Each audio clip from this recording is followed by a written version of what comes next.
stand views on this. We kind of have different perspectives on really what's happening. I think it ties in really nicely in terms of what you guys do. Obviously, that's future-proof them. Well, I mean, I always... It's what we try to sell on, It's funny, I'd be interested to see your thoughts on this. Obviously, the traditional copper network in terms of broadband has now been, 25 years?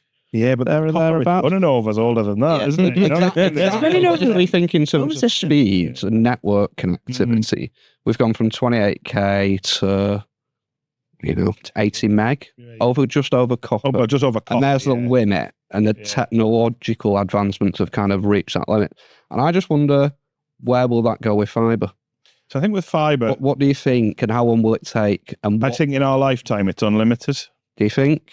Yeah. If you look at some of the trials that have been done and the amount of data that's been able to be sent over fibre in the lab by changing the kit on the end, bonding fibres, all of that kind of stuff, I think within our lifetime, it's unlimited. I can't see a position where you'd need more bandwidth than you can get by changing the boxes on the end. Obviously, the fibre in the ground may have a shelf life. You might find that some bits of it need to be replaced or deteriorate, but actually that fibre network, the actual technology, the fundamental technology is kind of... I think it's there. And it's there for, again, going back to that equivalent to copper, which was, the lifespan was what, 120 years? That's it, but it was never built to take... No, it wasn't.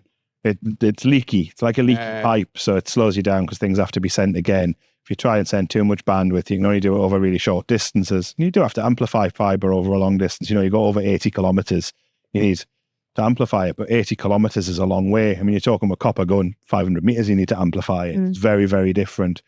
The other thing that's important is until you reach that point where you need to amplify, the network's passive.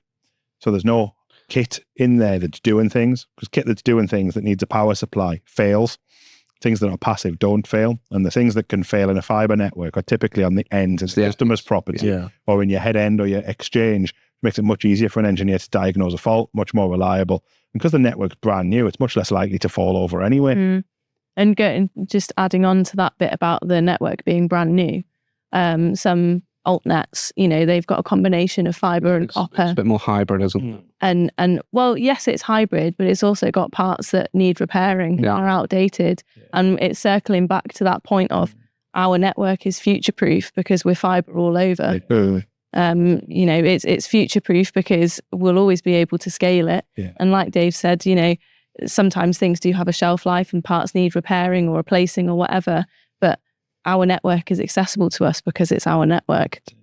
Can't stop people putting the occasional JCB through it, unfortunately. But I think maybe almost taking this back really basic level for our audience is sort of how your network differentiates, like physically, because we kind of say it's our network, and I think there's probably again a lack of awareness in terms of we've traditionally had BT Openreach network, and then we've had the Virgin network, and I was taking it really back to real basic because I know, but the audience might not. If we go back to real basics, the BT Openreach network, Openreach are physically separate from BT, is what was the kind of publicly owned network, the GPO maybe in the kind of 50s and 60s. Post office owned that and built that. Which is when KCOM exists. Absolutely, yeah. So there was KCOM BT weren't allowed a monopoly and KCOM were allowed to exist. BT aren't actually allowed in Hull.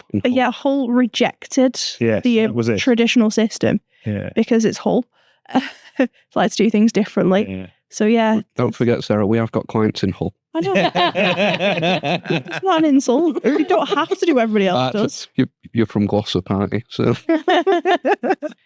Let's not get too political. At what point did I say doing things differently was a bad thing? It's true. Anyway, BT had the monopoly, and then in the late 80s, Margaret Thatcher kind of looked at what was happening with the cable industry in the States and gave out licenses to 32 franchised cable companies to build cable networks across the UK, which all came together into what's now Virgin Media O2. There were lots of individual kind of franchised areas around the country in major cities. And that was the first kind of challenge to the BT monopoly. And then what happened in the late 2010s, 2018, the regulator Ofcom said, actually, Openreach still has a monopoly. We want Openreach to be able to open up their passive infrastructure, so their ducts, their poles, and basically turn their exchanges into data centers that other people could rent space in, which kind of spawned the boom of the altnet. And most of those operators are focused on residential. In the early days, those operators were focused on like rural areas that were being massively underserved. But quite quickly, they realized actually the best density was the suburbs. If there was enough houses in the suburbs, they thought they could make a business case work. I think a lot of those residential altnets didn't envisage was Openreach getting their act together and building their network into those suburbs as quickly as they have. And I think that's where some of the challenge some of those residential players have faced has come from. But with Openreach opening up that network, it allowed other people to build their own network through those ducts and using Openreach's poles. So what we typically do is put our head end, our serving kit into a BT exchange. You can rent space in there, you've got power in there, you've got rack space in there, and we'll build our own fibre out from there through Openreach's ducts, through others' ducts. We're big on reuse. We don't like digging things up if we don't have to, because it's really bad for the environment. Yeah. And that's going back to those values there that we share. We've also found if you dig up past someone's business and then someone knocks on their door and tries to sell them, they don't really like it. So we try wherever possible to not have to dig up. Sometimes we have to, because the nature of the game we're in. And then we build our fibre network out through those Openreach ducts. We do have some stuff in some council ducts, some tramway ducts, but the Openreach product's really well regulated and it's available pretty much nationally, apart from Hull. So we've been able to use that. But everything, the fibre's ours, the fibre that connects into the customer's premises is ours, the kit in the exchange is ours, and that connects back through our network to our core network, which I won't bore your listeners. So again, I think an important element there is we're not reliant upon third parties. It is, No, exactly. it's an end-to-end solution, isn't it? Some of our core's rented, but that's all rented resilient. So long-haul routes, there's not a lot of money in them. It's not worth building more. There's plenty of them around the country, and we'll use those long-haul routes to connect our core network together. We've got 4 core data center points of presence, 100 gig resilient ring around that. If anything falls over it, we instantly reroutes within 3 seconds, so our customers wouldn't notice any downtime on that. And again, probably from a pricing point of view, the fact that we are dealing with you commercially sort of directly, we're losing that potential distribution model where, you know, the more channel partners it goes for, obviously from an end user perspective, that's going to have a financial impact upon them.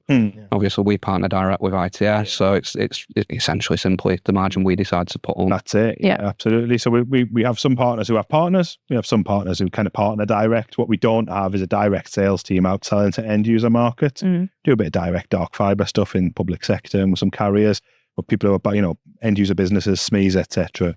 Partner only. We don't touch those businesses direct, and that allows our partners to not have to worry. I mean, I spent some time in my career running the direct sales team at Virgin Media. My biggest competitor was the wholesale team. And we've took a decision that that's not kind of the way we want to go. We want to support our partners to win, but we need those partners putting orders on the network that we've built, because we've buried a lot of money in the ground and we need to turn it into connections. Absolutely.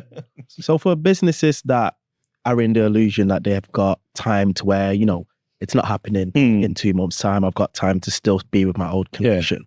When it comes to the time when all the old networks are turned off, what kind of strains can you see happening to businesses, but certainly for yourselves as well, when all that pressure piles on? I think there's going to be potentially a bit of a bottleneck of businesses who've waited, and then all of a sudden it's going to become the number one problem. And I think, you know, if you're running a small business, you've probably got a lot of problems in front of you today, all the problems you've got to deal with. Yeah, it's not your number one priority. Exactly that. There's definitely an element of being proactive. Yeah. You either start thinking about acting now while you've got time, or you're going to get left behind, and then you'll be in that bottleneck with hundreds of other businesses that are all panicking at the same time, desperately trying to get a hold of a fibre connection. And that's not to say that the fibre connection will be limited.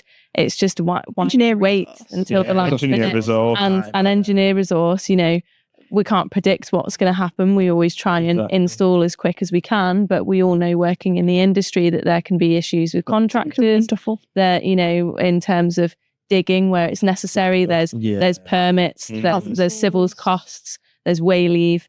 So I think it's just an element of being proactive. Why would you wait? You're going to get left behind. As an industry, we've often got to undertake works in the public realm, and that comes with complexity and challenge, and sometimes slows things down.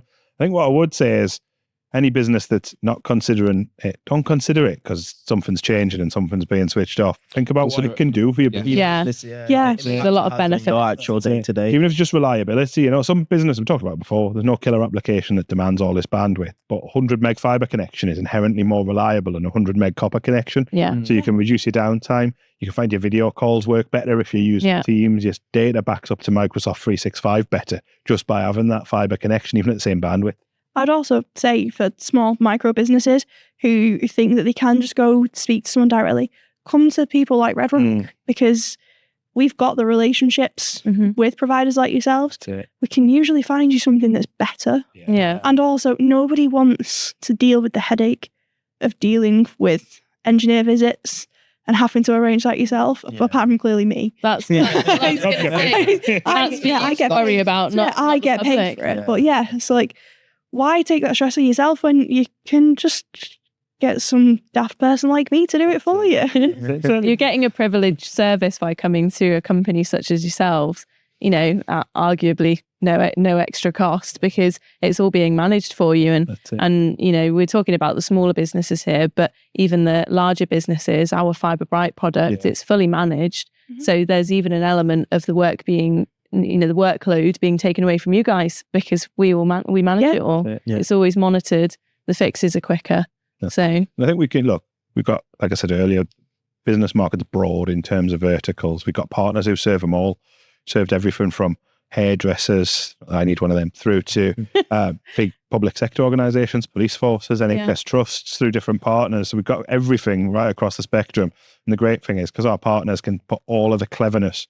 Customers aren't out there buying an internet connection largely because they want an internet connection. They're buying it because they want to do other things. And our partners, including Red Rock, got all that cleverness. So whether that's deploying 365 as a VoIP and something else, whether it's putting some stuff in the cloud, whether it's putting a multi-site network together for an NHS trust, we've got partners that can do all of it. And all of those businesses out there can access our network and use that brand new technology to get their connections, to improve their connections. But then to do that stuff they want to do on top of it, which is the important bit, Jake. Yeah, people don't realise how much runs. I always say that telecoms is the boring thing in your office that nobody knows or cares about. Until it falls But it's not working. If it falls over, people are not happy. Like you Same as home though, isn't it? I wish I could have our business broadband at home. My kids are, the internet's gone off. It'd be great to run the PlayStation off it. I'm looking for a house now. Yeah. I'm looking to move house, and again, you look on Rightmove, and one of the key things on there is broadband. Yeah, it's the fourth service, isn't it? It is absolutely, and there's almost an expectation that it'd be there. It's and then when it's not, that's it. And you without broadband for 2 weeks, you're like water, electricity, gas, broadband. Yeah. But broadband's the only one when you walk into a building that's generally not already on. Everything else is already on. You walk in and the internet's not. But what you need straight away when you're trying to, especially when you move into a new house, you're like, I need to Google something. Oh, I've got no internet. I need a new oven. How am I going to Google that without the internet? Do you think for businesses and residents, it's just the lack of education and information out there? I think especially for like me, who's kind of still on that ladder of knowing a lot more about telecoms. So businesses where they think telecoms is just internet on or off. Do you think there's enough information out there to let them know of the different outlets? I think we all need to work harder on it. I think one thing is there's not a killer application. If you look back to the launch of 3G mobile, March the 3rd, 2003. Don't know why I know that. There was a network launched in the UK called 3. Still operates now, but you could make video calls, but you could only make them if you were on 3. You both had the same phone. Yeah, I remember it. And no one had the phones because battery life was terrible, the coverage was terrible. Guilty. Paul had one. You could that big. Yeah, they were. Yeah, they were big as your face. Big as your face. So the thing rotated and the camera was crap. Anyway, that was the first foray. No one was bothered about 3G until Apple launched the 3G version of the iPhone and launched FaceTime, because then you didn't have to be on the same network. You didn't have to be on these crappy devices. And actually then you had things like WhatsApp come along where you video call anyone. And that application there, that drove take up of 3G and then into 4G, and then the ability to watch mobile content, Netflix, all of that kind of stuff drove 4G, and probably will drive a bit of 5G. Realistically, most stuff still works on 4G. We're in that point right now. There's no killer application that needs a gigabit or 10 gigabit or 100 gigabit. Yeah. So until that'll come along, and that'll drive take up. And I think often people have got an apathy. I think certainly at home for a lot of people now, what they've got works. Yeah. It might not be the best, but it works. And it's kind of like, well, do I want to mess with the status quo? I don't really understand it. It's a little bit scary. It's going back. It kind of works. If it doesn't work, I can't work from home and I'm terrified. Yeah, I think when Manny talks about education, I think it's almost simplification of it. Yeah, exactly. And that's probably That's it. But for us in B2B, I think it's about partners like Red Rock helping their customers understand what they can do over and above that connection. Because at home, I think you probably do just think, well, it's the internet, I need it. And it powers all these things, and I get it.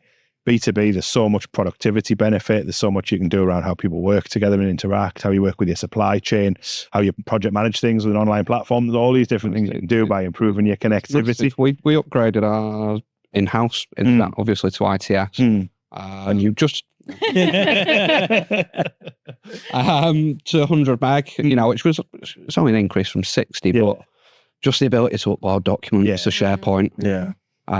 We've got a client over the road who do a lot of audio and a lot of video, but real HD stuff. Yeah. And their requirements are to be able to upload 10 gig files. Yeah, absolutely. And it's like to try and do that over a 60 meg circuit, it's just not practical. So, and it's the efficiencies in that. We worked it out, and it was kind of like each upload will save you 25 minutes. Yeah. Actually, we upload in 10 of these files a week. That's 20. Actually, that's the productivity. That's you can serve another client because you can get the data in them quicker. I met with the guys at Media City when they first set that up in a previous life, and at the time the connectivity was so expensive and so expensive to get stuff off, and so poor if you didn't want to pay for it, that they were couriering content to London because they couldn't afford the backhaul bandwidth because they didn't need it all the time. When the studios were in use, they needed to send this content. It was quicker and cheaper to courier it by motorbike to London than it was to send it over the internet. And we've moved on from that, and that's not the situation anymore. I guess if businesses want to explore that stuff, speak to partners like yourselves and use our connectivity. You can use others. Look, our network's not absolutely everywhere. We can help get a connection anywhere, though, using other providers as well. We've got one ongoing at the moment. 3 guys. We're using your off-net team. There we go. That's it. So we want to make sure we've got offerings nationally. Not everywhere makes commercial sense for us to build a network. Some people have built networks somewhere else, and we might not want to build there because they're there. So we'll try and use those options to piece something together. And what we found works really well, quite a lot of our partners, some of our bigger partners, are bringing us multi-site opportunities where we can put a mix of off-net, on-net, blend the commercials, find a way to make it work, and we can deliver the whole project for them. So again, simplification, what's the difference between off-net and on-net? So off-net using somebody else's fibre to deliver the service, still connects back to our network somewhere, so it's all still an ITS service, but it's not using our own fibre.